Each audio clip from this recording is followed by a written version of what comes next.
हमारे पास धन है, बड़े बड़े विद्या है, हमारे पास बल है, हमारे पास बहुत से जन है, इनके संग्रह को लेकर सुख है। ये दो प्रकार का सुख है, विषयों के उपभोग का सुख और संग्रह करने का सुख। जितने ये सुख है ये है संस्पर्श जाप होगा, संबंध जन्य भोग है। दुख यो ने एवते, भगवान ने जो जगह कह दिया कि दुखों के ही कारण है, दुख यो ने एव, दुख के ही जनक है समझेगा, इनसे दुख ही दुख पैदा होगा।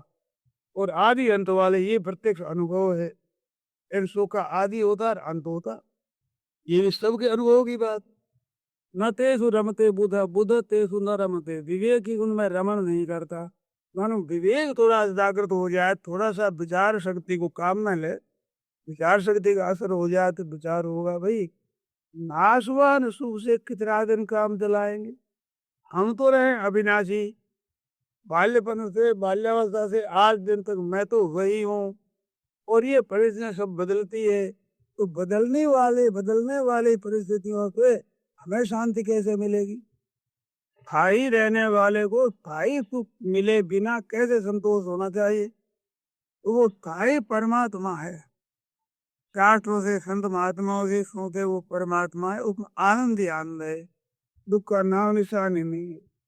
और उसकी प्राप्ति के लिए ही मानव शरीर मिला। ये सुख दुख तो हर एक जनी में भोगना हो, पशु पक्षी बन जाओ, वृक्ष बन जाओ, लता गुल में बन जाओ, घास बन जाओ, उसमें भी अनुकूलता प्रतिकूलता आती। घास ही वर्षा होती बोया सुंदर हो जाता है, वर्षा नहीं हो सूख जाता। वृक्षों में ठीक अनुकूलता होती है, के हरे हो जाते हैं, घाम पर कुमला जाते हैं, ज्यादा से ज्यादा पर जाते हैं। ये सुख दुख तो दोनों हो, तो सब में हो दोनों सुख दुख। यही अगर सुख दुख होगा मनुष्य शरीर में, तो मनुष्य शरीर की महिमा क्या हुई? मनुष्य शरीर की महिमा तो इसी में ही है, ये नाशवान सुख है, इनमें रीझे नहीं, इसमें फंसे नहीं। अविनाशी तत्व को प्राप्त कर, और उसको प्राप्त करना इसके बहुत हाथ की बात है, इसमें ये स्वतंत्र है। सांसारिक पदार्थों की प्राप्ति में, पुण्य भोग भोगने में ये स्वतंत्र नहीं है, ये पराधीन है। और परमात्म तत्व की प्राप्ति में ये बिल्कुल पराधीन नहीं है, स्वाधीन। क्योंकि स्वयं है ना, मैं हूँ, ये मैं के द्वारा करना, अपने द्वारा काम करना है, इसमें पराधीनता कैसी? मेरे को प्राप्त करना है तो स्वयं ही परमात्मा को प्राप्त होता है, इसमें पराधीनता क्या? दूसरी चीजों के द्वारा प्राप्त होते हैं कि सहायता ली जाए, उसमें पराधीनता है। इसमें तो संत महात्माओं की, शास्त्रों की, गुरु की सहायता ली जाती है। वो सहायता ली जाती है तो स्वयं तैयार होता है, तो साथ देने के लिए तैयार, और साथ देने में तो संसार ही साथ देगा, तो डाकू भी साथ देंगे, प्रकृति साथ देगी, और परमात्मा साथ देंगे। अपना उद्धार करने में स्वयं का विचार होने पर तब मददगार हो जाएंगे। आपसे स्नेह रखने वाले, आपके साथ बैर रखने वाले, और आपसे उदासीन रहने वाले, सबके सब आपके सहायक हो जाए। ये सही है क्या? सही है। और संसार में जाओ तो सब बातें हो जाए, कोई सहायता करने वाला नहीं, और मिलता नहीं, मिल जाए तो खैरते नहीं। इस वास्ते इनसे विरुद्ध होकर परमात्मा तत्व को प्राप्त कर ले, इनमें स्वतंत्र होता है, इसमें कोई निर्बल नहीं है, तब कैसे सबल है? क्योंकि परमात्मा की प्राप्ति के लिए ही मानव शरीर मिला है, तो इसमें ये अगर परतंत्र है और इसमें असमर्थ है, तो फिर समर्थ किसमें है? जिसके लिए ही मानव शरीर मिला, उसकी प्राप्ति में क्या परतंत्रता है, क्या इसमें अयोग्यता, क्या इसमें निर्बलता, क्या इसमें अनधिकारिता? उसके लिए तो मिला ही, उस वास्ते उसकी प्राप्ति बहुत सुगमता से हो सकती। कठिनता से हो जाए तो भी मौका है, कठिनता से भी हो जाए तो भी अभी मौका है ना, चाहे सुगमता से हो तो कठिनता से हो। मनस्वी कार्यार्थी नगन यति दुखम न तो सुखम, जो कार्यार्थी होता है, काम करना है जिसको, उसके सुख और दुख नहीं देता वो तो काम करना उसको देखता है। जीता रहते सुखे न ब्रह्म अत्यंत सुख, अत्यंत सुख है वो बहुत जल्दी प्राप्त हो सकता है। अत्यंत सुख बिल्कुल सुखे न निर्धन तो यही महाबाहो सुखम बंधा प्रमुचते, सुखम बंधा प्रमुचते, सुख पूर्वक बंधन से मुक्त हो जाता। और कठिनता ऐसा हो तो भी काम तो करना है भाई, अब कठिनता होता सुगमता मतलब करना है, उसके लिए आ गए, मौके पर आ गए, मानव शरीर मिल गया। इन चीज बहुत दुर्लभ बताते हैं, मनुष्य शरीर मिलना और अपना कल्याण हो ऐसी इच्छा और फिर अच्छा संग। तो मनुष्य शरीर मिला हुआ है इसलिए कुछ इच्छा है, ये तो आप हमारे सब में है ही। अब कोई ऐसा महापुरुष मिल जाए तो उसको खोज करो, उसको भी मिल जाए। जब दो चीज परमात्मा ने कृपा करके दी है, मनुष्य शरीर दे दिया और इधर की इच्छा भी दे दी, हमारा कल्याण हो जाए, तो तीसरी बात वो भी मिलेगी। किससे मिलेगी? जिससे ये मिलाए। अरे भाई, जिसने इतनी चीज दी है उसको इतना तो विश्वास करना चाहिए, भरोसा रखना चाहिए उसका। मनुष्य शरीर दे दिया, यदि किंतु ईश्वर की इच्छा दे दी तो प्रवृत्ति हमारी हो गई। अगर सामग्री भेजे दो, कोई भला आदमी किसी ब्राह्मण को निमंत्रण देता है और लाकर बैठा दे, आसन पर बैठा दे, जल दे दे, पत्र सामने रख दे, इस जगह भोजन देगा कि नहीं? हम क्यों किया?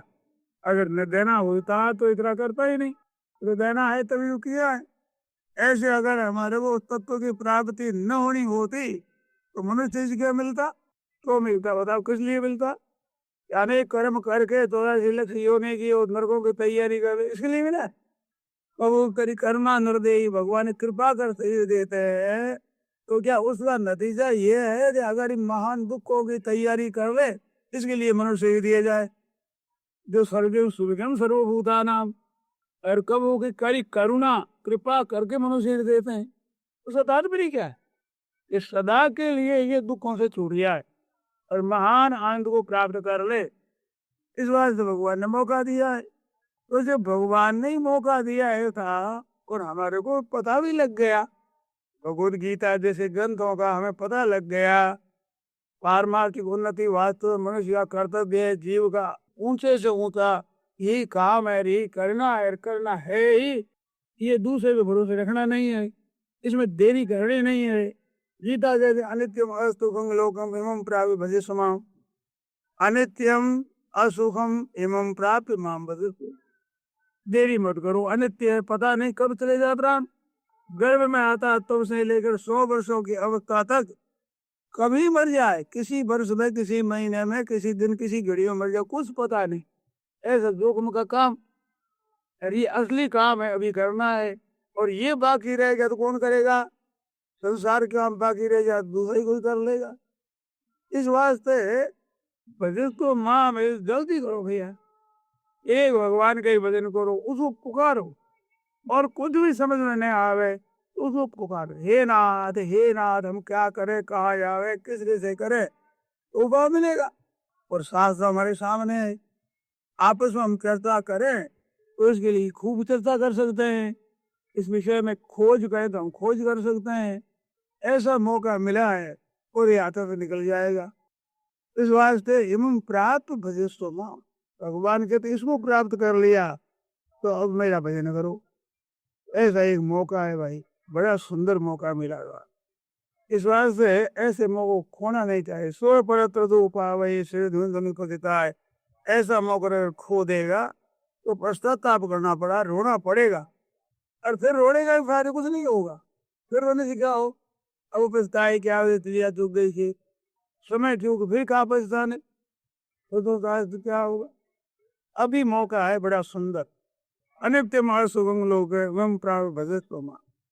तो जितने दार्शनिक पंडित हुए, बड़े बड़े महापुरुष हुए, आचार्य हुए, भक्त हुए, तत्व की जीवन मुक्त हुए, ऊंचे महापुरुष हुए, वे कहते हैं भैया संसार में सुख नहीं।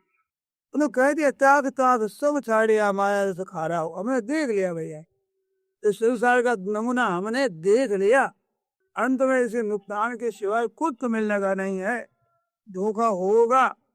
तो तुम इस देखने में भी समय बर्बाद मत करना।